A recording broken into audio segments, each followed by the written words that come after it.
നല്ലൊരു hair oil തയ്യാറാക്കാം കേട്ടോ. അതും നല്ലെണ്ണയിലാണ് ഞാൻ ഉണ്ടാക്കുന്നത്. അതിന് വേണ്ടുന്ന ചെമ്പരത്തിപ്പൂവ്, പച്ചക്കുരുമുളക്, തുളസിയില, നമ്മുടെ കൈതോന്നി, പൂവാങ്കുരുന്ത്, കറിവേപ്പില, മൈലാഞ്ചിയില, പിന്നെ ചെറുജീരകം, ഉലുവ, പച്ചക്കുരുമുളകും കൂടെ വെച്ചിട്ടുണ്ട്. ആദ്യം നമുക്ക് ഇലകളും ഇതൊക്കെ ഒന്ന് കട്ട് ചെയ്ത് ചെറുതാക്കി വെക്കാം കേട്ടോ. ഓപ്ഷണലായിട്ടൊരു സാധനം റോസ്മേരിയാണ് ഞാൻ ചേർക്കുന്നത്. അതില്ലെങ്കിൽ കുഴപ്പമൊന്നുമില്ല കേട്ടോ. ഇത് നമുക്ക് ചതച്ച് വെക്കാം. ഉലുവയും ജീരകവും കുരുമുളകും ചതച്ച് വെച്ചു. പച്ചക്കുരുമുളക് ഇല്ലെങ്കിൽ ഉണക്കിയായാലും മതി. ഇനി ഞാൻ ഒരു കറ്റാർവാഴയുടെ തണ്ട് ജസ്റ്റ് എൻ്റെ ഒരു സൈഡിലെ ഇത് മാത്രം ഒന്ന് മാറ്റിയിട്ട് ഞാനത് കട്ട് ചെയ്തു. ആർജിയുടെ എള്ളെണ്ണയാണ് ഞാൻ എടുക്കുന്നത്. ഒരു കട്ടിയുള്ള ചീനിച്ചട്ടി ഞാൻ അടുപ്പത്ത് വെച്ച് എണ്ണ പൊട്ടിച്ച് അതിലോട്ട് ഒഴിച്ചിട്ടുണ്ട്. ഒന്ന് ചൂടായി വരുമ്പോൾ നമുക്ക് കുറച്ച് അരി ഇട്ട് കൊടുക്കാം കേട്ടോ. എണ്ണയുടെ മൂപ്പ് അറിയുന്നതിന് വേണ്ടിയിട്ടാണ്.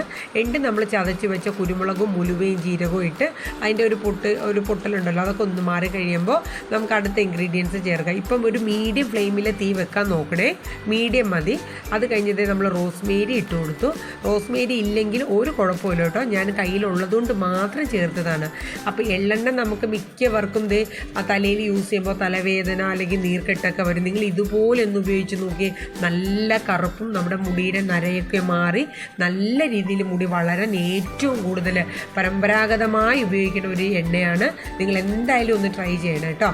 ഇനി ഇലകൾ കട്ട് ചെയ്തതിട്ടു. അതിനോടൊപ്പം തന്നെ 2 മിനിറ്റ് കഴിഞ്ഞ് ഞാൻ കറ്റാർവാഴ ഇട്ട് കൊടുത്തിട്ടുണ്ട് കേട്ടോ.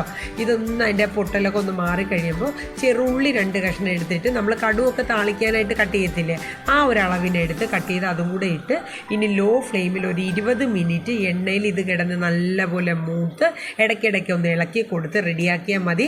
നമ്മുടെ എള്ളെണ്ണ ഇവിടെ തയ്യാറായിട്ടുണ്ട്. കുട്ടികൾക്കും മുതിർന്നവർക്കും എല്ലാം ഉപയോഗിക്കാം കേട്ടോ. നല്ല റിസൾട്ടാണ്. നിങ്ങൾ എന്തായാലും യൂസ് ചെയ്യുക. അപ്പോൾ എണ്ണ ഞാൻ തീ ഇവിടെ ഓഫ് ചെയ്ത് വെച്ചേക്കാണ്. എന്നിട്ട് തണുത്ത ശേഷം ഒരു പാത്രത്തിലേക്ക് അരിച്ചു മാറ്റി എന്നിട്ട് ആ കുപ്പിയിൽ തന്നെ ഞാൻ ഒഴിച്ചു വെച്ചു. അപ്പോൾ വളരെ നല്ല റിസൾട്ട് കിട്ടുന്ന ഒരു എണ്ണയാണ്. അതിനോട് ശേഷം ഞാൻ 2 കഷ്ണം ഇഞ്ചി ഇട്ട് കൊടുക്കുന്നുണ്ട്. എണ്ണ കേടാവത്തുമില്ല, നമ്മുടെ മുടിക്കും നല്ലതാണ്, താരനൊന്നും വരാണ്ടിരിക്കാനും നല്ലതാണ്.